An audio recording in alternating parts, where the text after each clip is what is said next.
Good morning to all of you. Science lecture number 2. Last lecture में हमने पढ़ा था कि चार्ज क्या होता है। तो चार्ज हमने देख लिया था, दो तरह का था, पॉजिटिव और नेगेटिव। अब पॉजिटिव चार्ज किस पर था? प्रोटॉन्स पर, और नेगेटिव चार्ज था इलेक्ट्रॉन पर। और साथ ही साथ हमें चार्ज की यूनिट जो इसकी मेजरमेंट करनी थी वो हमने किसमें की थी? कूलाम में। ठीक है, ये पहला टॉपिक था हमारा कि चार्ज क्या होता है। और सेकंड हमने इसकी एक प्रॉपर्टी की थी, वो प्रॉपर्टी थी क्वांटाइजेशन। तो क्वांटाइजेशन से क्या निकल के आया था हमारे सामने निकाल के आया था कि जो टोटल चार्ज है वो होता है integral multiple of basic unit of charge. मतलब अगर आपके पास एक इलेक्ट्रॉन है तो उस इलेक्ट्रॉन की वैल्यू से उसको मल्टीप्लाई करो और आपके पास टोटल चार्ज आ जाएगा। तो ये चार्ज की मोस्ट इंपॉर्टेंट प्रॉपर्टी है। लेकिन एक बात थी कि क्वांटाइजेशन जो चार्ज का होता है वो बहुत ही छोटे लेवल पर लगता है, बड़े लेवल पर आप नहीं लगा सकते। कि अगर हम अपनी इलेक्ट्रिसिटी में लगाने की कोशिश करें, जो मेन थर्मल पावर प्लांट से बिजली आती है उसके अंदर आप इसको नहीं लगा पाओगे। तो उसके बाद जो हमारा आज नेक्स्ट टॉपिक है वो क्वांटाइजेशन के ऊपर, सबसे पहला टॉपिक क्वांटाइजेशन के ऊपर एक न्यूमेरिकल है जिसे हम सोल्व करेंगे। तो क्वांटाइजेशन पर जो न्यूमेरिकल है उसके अंदर एनसीईआरटी से ही न्यूमेरिकल है। क्वेश्चन है, how many electrons are required to produce 1 coulomb charge। तो पहला इंपॉर्टेंट क्वेश्चन जो एनसीईआरटी से ही है कि आपको कितने इलेक्ट्रॉन चाहिए एक कूलाम चार्ज को बनाने के लिए। अब की बार आपको क्या दे रखा है? नंबर ऑफ इलेक्ट्रॉन्स आपने निकालने हैं, आपको चार्ज दिया हुआ है, वो चार्ज कितना है? 1 कूलाम। तो हम उसी फॉर्मूले पे जाते हैं, Q इज इक्वल टू कितना होता है? Ne। आंसर देखोगे आप, Q इज इक्वल टू कितना होता है? Ne। Q कितना दिया हुआ है आपको? आपको Q दिया हुआ है 1 कूलाम। 1 कूलाम दिया हुआ है। N आपको कैलकुलेट करना है, और इलेक्ट्रॉन के ऊपर जो चार्ज होता है वो होता है 1.6 इंटू 10 की पावर माइनस 19 कूलाम। इन तीनों वैल्यूज को आप इसमें पुट करें। चार्ज कितना है? 1 कूलाम। एन आपको निकालना है, और एक इलेक्ट्रॉन के ऊपर चार्ज कितना होता है? 1.6 इंटू 10 की पावर माइनस 19 कूलाम। कूलाम से कूलाम कैंसल आउट हो जाएगा, सिंपल मैथ है बिल्कुल। यूनिट से यूनिट को कैंसल आउट कर दो, कूलाम से coulomb. N is equal to कितना हो जाएगा? 1/1.6 इंटू 10 की पावर माइनस 90। एन को सब्जेक्ट मान लो, ये मल्टीप्लिकेशन में है तो ये डिवाइड में चला जाएगा। उसके बाद फिजिक्स में सोल्व करने के लिए आपको सोल्व कैसे करना है वो सीखना होगा। अगर मैं इसको देखूं तो आपने क्या करना है? सबसे पहले इस 10 की पावर माइनस 19 को पॉजिटिव बना लो, तो ऊपर चली जाएगी 10 की पावर 19, नीचे बच जाएगा 1.6 इक्वल टू n। सिंपल सा सिंप्लीफिकेशन है, ये बात आप ध्यान रखोगे। सबसे पहले आप जो नेगेटिव पावर है उसको पॉजिटिव बनाओ, वो ऊपर चली गई तो उससे 10 की पावर 19 पॉजिटिव हो गई। अब ये 1.6 है तो पॉइंट को हटाने के लिए आप ऊपर 10 ले लो, इंटू में 10 की पावर 19 बाय में 16 इज इक्वल टू n। तो और भी बड़ा सिंपल है अभी। और अब क्या कर सकते हो इसके बाद? 10 इंटू 10 की पावर 19 अपॉन 16 है, 16 से काटोगे आपको फिर दिक्कत होगी 10 से, तो आप इसमें से एक 10 निकाल लो। अगर ये 10 की पावर 19 है तो ये क्या हो जाएगा? 10 इंटू 10 इंटू 10 की पावर 18, मैं लिख सकता हूं इसको, इक्वल टू n। इस 19 में से 10 मैंने अलग कर लिया और 10 की पावर 18 अलग रहेगी, बेस सेम है, पावर ऐड हो जाएगी, 18 और 19 हो जाएगा। तो 10 10 जा कितना होता है? 100। तो 100 अपॉन 16 इक्वल्स 100 अपॉन 16 इंटू 10 की power 18 is equal to n। 16 से आप कैंसल आउट कर दो इसको, 16 6 96, तो पॉइंट समथिंग। तो 6 0.2 आपकी वैल्यू आ जाएगी इंटू 10 की पावर 18 इक्वल टू n। तो आपको एक कूलाम चार्ज को बनाने के लिए कितने इलेक्ट्रॉन्स की जरूरत है? 6.2 इंटू 10 की पावर 18। बिल्कुल सिंपल सा है। दोबारा देख लो कि how many electrons are required to produce 1 coulomb charge. सबसे पहले आपको क्या दिया हुआ है? आपको पता है कि आपको क्या निकालना है? इलेक्ट्रॉन्स निकालने हैं। तो आप फॉर्मूले पे जाओगे क्वांटाइजेशन वाले पे, Q इज इक्वल टू कितना होता है? Ne। अब Ne के बाद आपके पास Q कितना है? 1 कूलाम। N आपको निकालना है, एक इलेक्ट्रॉन के ऊपर चार्ज आपको गिवन है। कूलाम से कूलाम कैंसिल आउट करो, 1.6 इंटू 10 की पावर माइनस 19 को डिवाइड में लेके जाओ, 10 की पावर माइनस 19 को पॉजिटिव करो ऊपर ले जाके। उसके बाद इस पॉइंट का जो ऊपर 10 लेके जाओगे, तो सॉरी ऊपर 10 लेके चले जाना, तो 10 इंटू 10 की पावर 19 हो जाएगा। और सिंपल आप कैसे बना सकते हो इसको? 10 की पावर 19 को लिखो 10 इंटू 10 की पावर 18। क्रैम नहीं करना, समझ लो कि हम इस तरीके से बड़े सिंपल तरीके से कैलकुलेशन कर सकते हैं। आप एक स्टेप फालतू कर लो, लेकिन कैलकुलेशन को बड़ा स्ट्रिक्ट तरीके से करना है, गलती नहीं होनी चाहिए। 10 इंटू 10 कितना हुआ? 100 अपॉन 16 इंटू 10 की पावर 18 है, 16 से काटो 6 पॉइंट समथिंग आएगा, तो 6.2 इंटू 10 की पावर 18। मतलब एक कूलॉम चार्ज को बनाने के लिए आपको 6 गुना में 10 की पावर 18 इलेक्ट्रॉन चाहिए। तो ये बहुत इंपॉर्टेंट वैल्यू है और याद रखोगे इसको।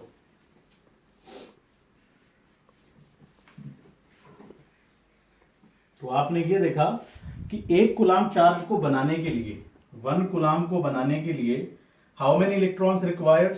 6 इंटू 10 की पावर 18। इतने इलेक्ट्रॉन चाहिए होते हैं आपको एक चार्ज को बनाने के लिए, 1 कूलाम को बनाने के लिए। अगर मैं बोलूं 2 कूलाम को कितने चाहिए, तो सिंपल सा है, अगर 1 कूलाम को बनाने के लिए इतने चाहिए तो 2 इंटू 6 इंटू 10 की पावर 18, तो कितना हो जाएगा? 12 इंटू 10 की पावर 18, ये वैल्यू आ जाएगी। 3 कूलाम चार्ज बनाना है तो आपको बड़ा सिंपल तरीके से 3 गुना में 6 गुना में 10 की पावर 18, 6 3 18 हुआ, गुना में 10 की पावर 18, तो इतना आपको इलेक्ट्रॉन चाहिए होता है।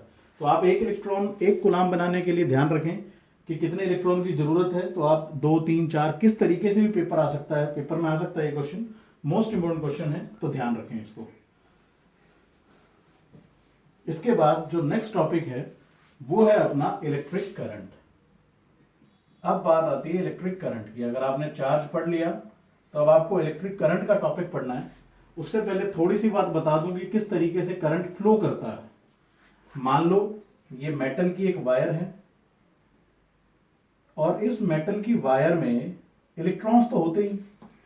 अगर एक मेटल है तो मेटल हमें पता है कि एटम से बना हुआ है। मेटल के अंदर क्या है? एटम है, और उस एटम में क्या होता है? इलेक्ट्रॉन होते हैं। तो आपको करंट को बनाने के लिए इलेक्ट्रॉन ही चाहिए। तो अगर इसमें इलेक्ट्रॉन है तो इन इलेक्ट्रॉन्स को भगाने के लिए, फ्री तो हो जाएंगे ये, अगर टेम्परेचर बढ़ेगा तो फ्री हो सकते हैं, लेकिन फ्री होने के बाद इन्हें भगाना है आपको एक से दूसरी तरफ, तभी आपका इलेक्ट्रिक करंट बन सकता है। तो उसके लिए आपको इसके अंदर बैटरी लगानी पड़ती है। जब आप एक ये बैटरी लगा लेते हो, बैटरी लगाई, तो बैटरी के बाद ये पुश का काम करती है। बैटरी क्या करती है? पुश का काम करती है। और वैसे भी बैटरी के अंदर जब केमिकल रिएक्शंस होती हैं तो इलेक्ट्रॉन्स बनते हैं, इलेक्ट्रॉन्स नहीं कह सकते आप, आयंस बनते हैं।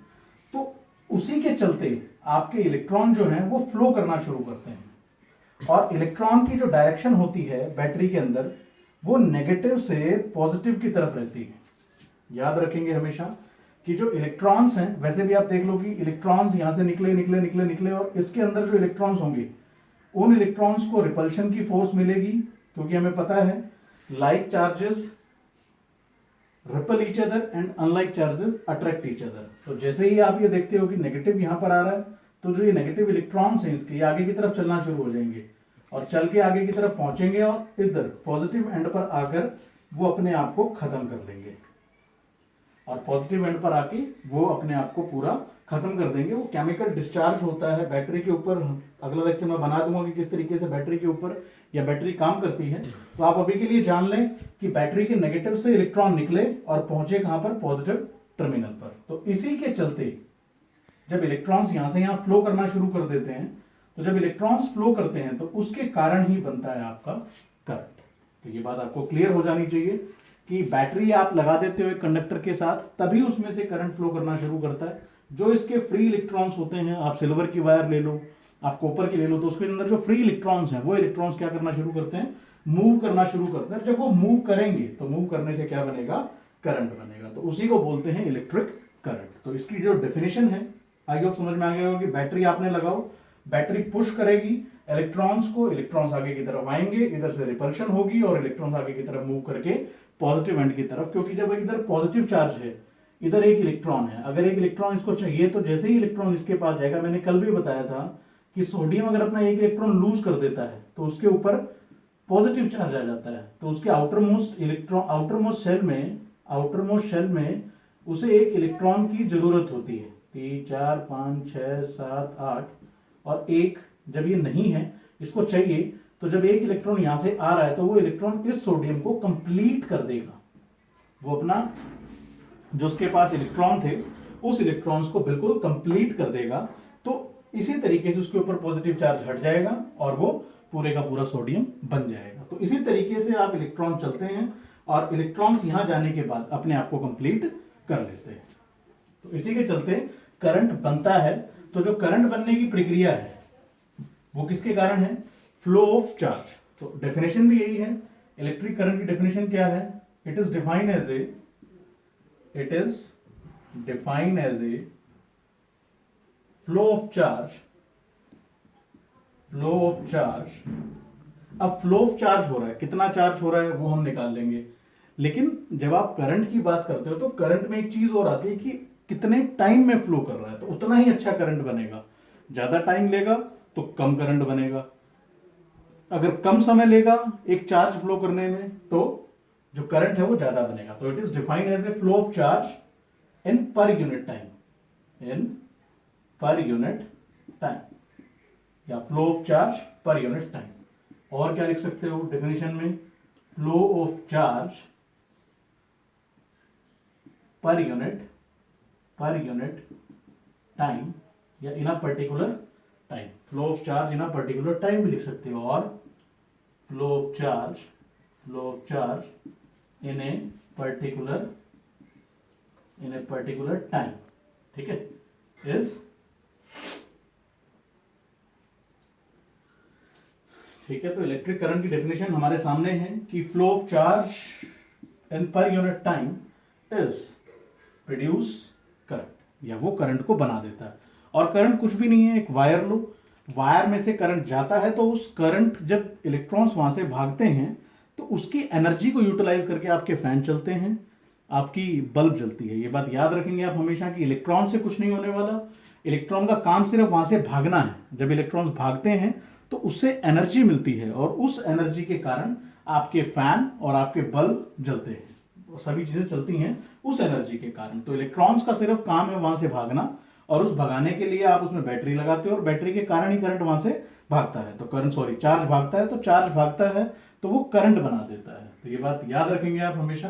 तो इलेक्ट्रिक करंट की सिंपल सी definition, it is defined as a flow of charge in per unit time, या flow of charge per unit time is called current, या is responsible for the production of current. तो वो current को बनाएगा, तो current को बनाएगा तो मैथमेटिकली अगर आप देखोगे तो मैथमेटिकली आप लिखोगे इसको, सबसे पहले आपने डेफिनेशन लिखी, डेफिनेशन के बाद मैथमेटिकली करंट को जो डिनोट किया जाता है वो आई से किया जाता है। आई इज इक्वल टू क्या था, flow of charge per unit time, flow of charge in a particular time. Q क्या है यहां पर, चार्ज है, और टी क्या है यहां पर, टाइम है। तो एक पर्टिकुलर टाइम में जो करंट जा रहा है, जो चार्ज जा रहा है, उससे ही आपका क्या बनेगा, करंट बनेगा। तो आई, अब जो इसकी यूनिट है, यूनिट ऑफ करंट जो मेजर किया जाता है, एसआई यूनिट जो है करंट की वो है एम्पियर। ये भी आपको याद रखना है, बड़ी इंपॉर्टेंट है कि एम्पियर क्या है, उसकी यूनिट है जिसमें आप करंट को मेजर कर सकते हो। तो फिजिक्स के अंदर यूनिट के बिना कुछ नहीं। तो यहां से अगर मैं 1 एम्पियर को लिखना चाहूं तो करंट कितना है, 1 एम्पियर, और चार्ज कितना है, 1 कूलाम, टाइम कितना है, 1 सेकेंड। तो 1 एम्पियर को आप कैसे लिख सकते हो, 1 ampere is equal to coulomb per second, आप इस तरीके से भी लिख सकते हो, एग्जाम में कुछ भी आ सकता है। एग्जाम में 1 एम्पियर की वैल्यू पूछ सकता है, तो वो क्या होगी, कूलाम पर सेकेंड। 1 एम्पियर क्या होता है कि 1 एम्पियर क्या होता है कि जब 1 कूलाम चार्ज फ्लो कर जाए 1 सेकेंड में, तो इसकी डेफिनेशन लिखनी भी बड़ी इंपॉर्टेंट है। तो इलेक्ट्रिक करंट क्या था, flow of charge per unit time. Mathematically क्या लिखोगे, I is equal to Q by T, charge upon time.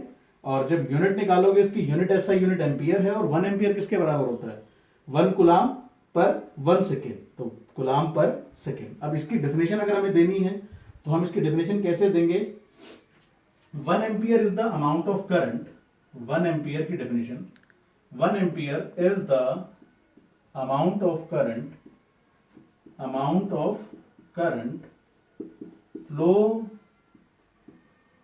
through a wire, 1 ampere is the amount of current flow through the, which is flow through the wire due to the flow of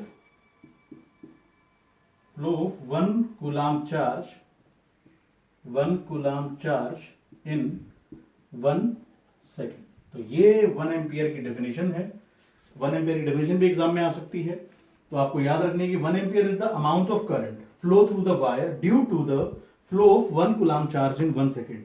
जब 1 coulomb charge 1 second में किसी wire से गुजर जाता है तो वो वहां पर कितना करंट बनाता है, 1 एम्पियर। तो ये आपके लिए इलेक्ट्रिक करंट है, बहुत इंपॉर्टेंट है इलेक्ट्रिक करंट। तो आपने सबसे पहले देखा कि क्वांटाइजेशन क्या है, Q is equal to N, और उसके बाद electric current, flow of charge per unit time, इसकी यूनिट एम्पियर है, और 1 एम्पियर इज इक्वल टू कितना है, 1 कूलाम पर सेकेंड।